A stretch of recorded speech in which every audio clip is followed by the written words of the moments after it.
Welcome to news with Telugu. Andhra Pradesh deputy ముఖ్యమంత్రి పవన్ కళ్యాణ్ తీరుపై YSR Congress party నేత మాజీ మంత్రి పేర్ని నాని తీవ్ర స్థాయిలో విరుచుకుపడ్డారు. గతంలో సినిమా టికెట్ల ధరల విషయంలో పవన్ చేసిన వ్యాఖ్యలను గుర్తు చేస్తూ అధికారంలోకి వచ్చాక ఆయన మాట మార్చారని ఆరోపించారు. సినిమా థియేటర్ల యాజమాన్యాలను బెదిరింపులకు గురి చేస్తున్నారని మండిపడ్డారు. ఇదే సమయంలో మంత్రి సోమిరెడ్డి చంద్రమోహన్ రెడ్డి, వాసంశెట్టి సుభాష్ పైన ఆయన ఘాటు వ్యాఖ్యలు చేశారు. జగన్మోహన్ రెడ్డి గారి ప్రభుత్వం ఉన్నప్పుడు ప్రజలకి తక్కువ రేట్లకే సినిమా చూడాలి, లేదా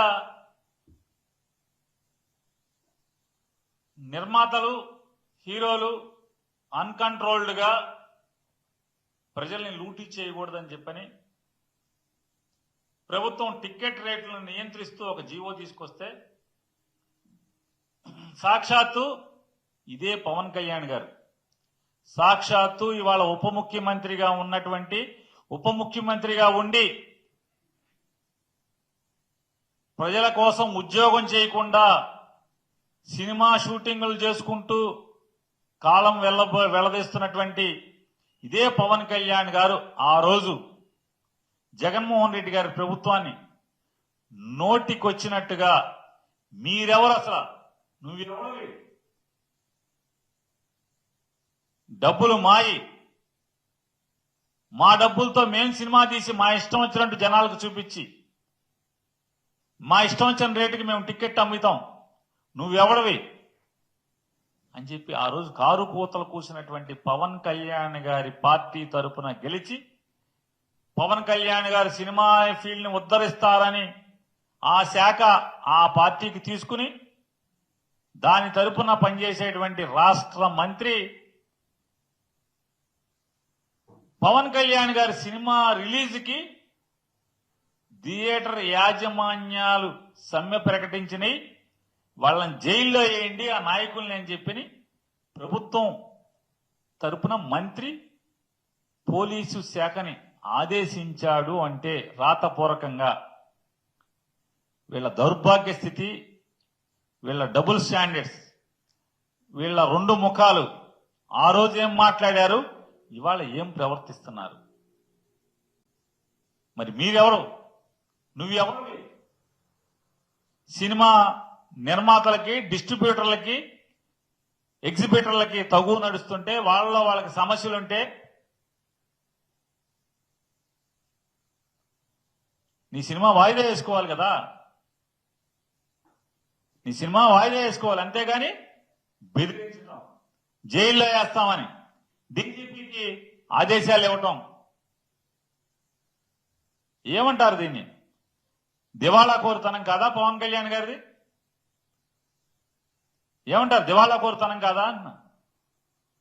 ఆ రోజు ఏం మాట్లాడావు, ఆ రోజు ఏం ఎగబడ్డావు, తెగబడ్డావు. ఇవాళ నీ చెప్పు చేతల్లో ఉండేటువంటి ఒక మంత్రితో నీ సినిమా కోసం కొన్ని థియేటర్లను పిలిచి ఏమన్నా సమస్యలు ఏంటని అడిగావా? ఆ మంత్రి అడిగాడా? ఆయన అడగడు. ఆ మంత్రి గారు అడగాలి కదా. కొన్ని సినిమా వాళ్ళని పిలిచి ఏంటి సమస్య ఏంటి అని అడగాలి కదా. అయ్యేం అడగరు. అడగకుండా జైల్లో వేస్తాం మీరు గనక సినిమా ఆపితే. అంటే ఆ రోజు జూన్ 1వ తారీఖు మీ సమస్యల కోసం సమ్మె చేస్తే జైల్లో వేస్తాం, తర్వాత చేసుకోండి సమ్మె, సినిమా ఎత్తేసాక. ఇదో ప్లాపు సినిమా, రాబోయే ప్లాప్ సినిమాకి ఏదో అన్న సామెతగా ఉంది.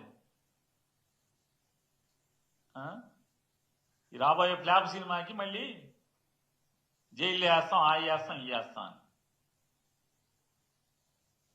కోడలకి బుద్ధి చెప్పి అత్త తెడ్డు నాకింది అని చెప్తారు మోటు సామెత. అట్లా పవన్ కళ్యాణ్ గారు అధికారంలో ఉంటే ఒక భాష, వెనకటికి పరచూరు గోపాలకృష్ణ గారి డైలాగులు ఉండేవి, అదైతే ఇది రాసుకో, ఇదైతే అది రాసుకో అని. వీళ్ళు కూడా అంతే, పవన్ కళ్యాణ్ ముఠా కూడా.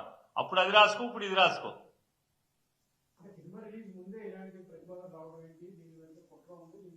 అదే చెప్తున్నానండి, అదే చెప్తున్నాను. సినిమా ఎవరిది? ప్రభుత్వాందా? థియేటర్ల ప్రభుత్వానియా?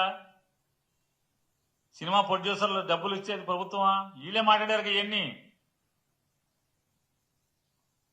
పవన్ కళ్యాణ్ గారు మాట్లాడాడు కదా, సినిమా మాది, ప్రభుత్వానికి ఏంటి సంబంధం? సొమ్ములు మాయి, మా కష్టాతీతం, మేము చెమటోడ్చి రెక్కల ముక్కలు చేసుకుని ప్రాణాలను పణంగా పెట్టి స్టంటులు చేసి మేము ఎంత కావాలంటే అంత తీసుకుని మేము యాక్ట్ చేస్తాం. సినిమా మాది, మా ఇష్టం వచ్చినట్టు మేము అమ్ముకుంటాం. ప్రభుత్వం నువ్వెవడవా అని చెప్పి మాట్లాడినాడు. ఇవాళ నువ్వెవడవి? సినిమా థియేటర్లని వాళ్ళ సమస్యల కోసం సమ్మికెళ్తానంటే నువ్వెవడివి అంటున్నా. పోనీ పిలిచి అడిగావా? అరే ఒక్కోటి 50 కోట్లు 100 కోట్లు విలువైనటువంటి ఆస్తిలో ఉన్న ఒక్కొక్క సినిమా హాలు, మల్టీప్లెక్స్లకి అయితే కనీసం ఆ సమస్య ఏంటో తెలుసా అసలు నీకు? మల్టీప్లెక్స్లకేమో షేరింగా, పర్సంటేజా? సింగిల్ థియేటర్ అయితేనేమో అద్దెస్తావా? కనీసం వాళ్ళ బట్టలు తుక్కునే డబ్బులు కూడా రావట్లేదు కదా. దాన్ని సమస్యగా పెట్టి మాకు కూడా మల్టీప్లెక్స్లకు ఇచ్చినట్టే వారం అద్దె కాకుండా మాకు కూడా పర్సంటేజ్ ఇవ్వండి అని వాళ్ళు అంటున్నారు. ఈయన ఒక మంత్రి, ఇది ఒక శాఖ, ఇది ఒక ప్రభుత్వం, దిక్కుమాలిన ప్రభుత్వం.